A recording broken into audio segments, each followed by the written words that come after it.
DNA Nelson Venkatesan സംവിധാനം ചെയ്ത് അഥർവ, നിമിഷ സജയൻ തുടങ്ങിയവർ പ്രധാന വേഷങ്ങളിൽ വന്ന ഈ തമിഴ് ക്രൈം ഡ്രാമ ത്രില്ലർ സിനിമയെക്കുറിച്ചാണ് ഇന്ന്.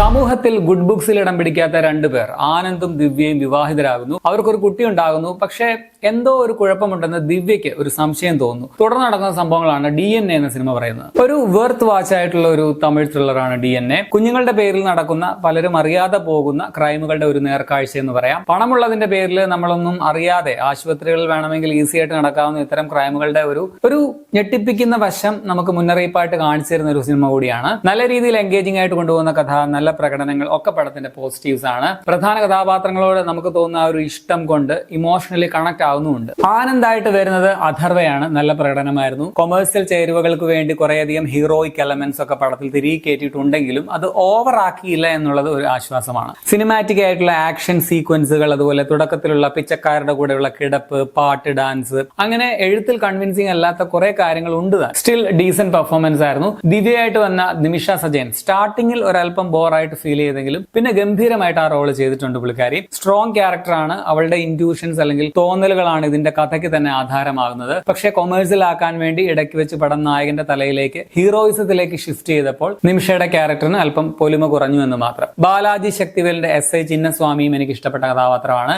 ചേതൻ, രമേശ് തിലക്, വിജി ചന്ദ്രശേഖർ, മുഹമ്മദ് സിഷാൻ ആയൂബ്, അങ്ങനെ കുറെ താരങ്ങൾ പടത്തിലുണ്ട്. ഇതിൽ ഒരു മുറുക്ക് അമ്മച്ചിയുണ്ട്. പുള്ളിക്കാരി കിടുവായിരുന്നു. അവരുടെ സീൻ കുറച്ച് ഭീകരമായിരുന്നു. അപ്പോഴുള്ള ബാക്ക്ഗ്രൗണ്ട് സ്കോറും പൊളിയായിരുന്നു. ക്യാമറ എഡിറ്റിംഗ് ഒക്കെ ഒരു ഓക്കെ ഫീൽ മാത്രമാണ് തന്നത്. പാർത്ഥിപനാണ് ഇതിന്റെ ഛായാഗ്രാഹകൻ. അതുപോലെ VJ സാബു ജോസഫ് ആണ് ഇതിന്റെ എഡിറ്റിംഗ് നിർവഹിച്ചിട്ടുള്ളത്. ജിബ്രാന്റെ ബാക്ക്ഗ്രൗണ്ട് സ്കോർ കൊള്ളാമായിരുന്നു. പാട്ടുകൾ അനാവശ്യമായിരുന്നു. പ്രത്യേകിച്ച് ഗായത്രി ശങ്കറിന്റെ ഒരു ഐറ്റം സോങ് ഉണ്ട്.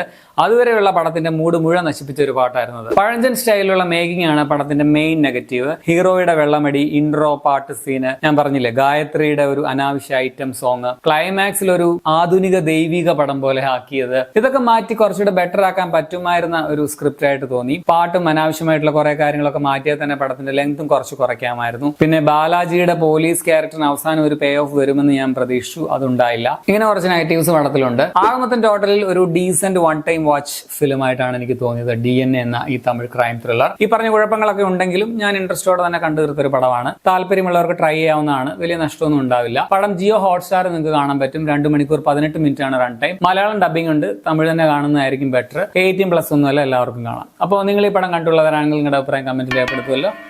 ശരി എന്നാ.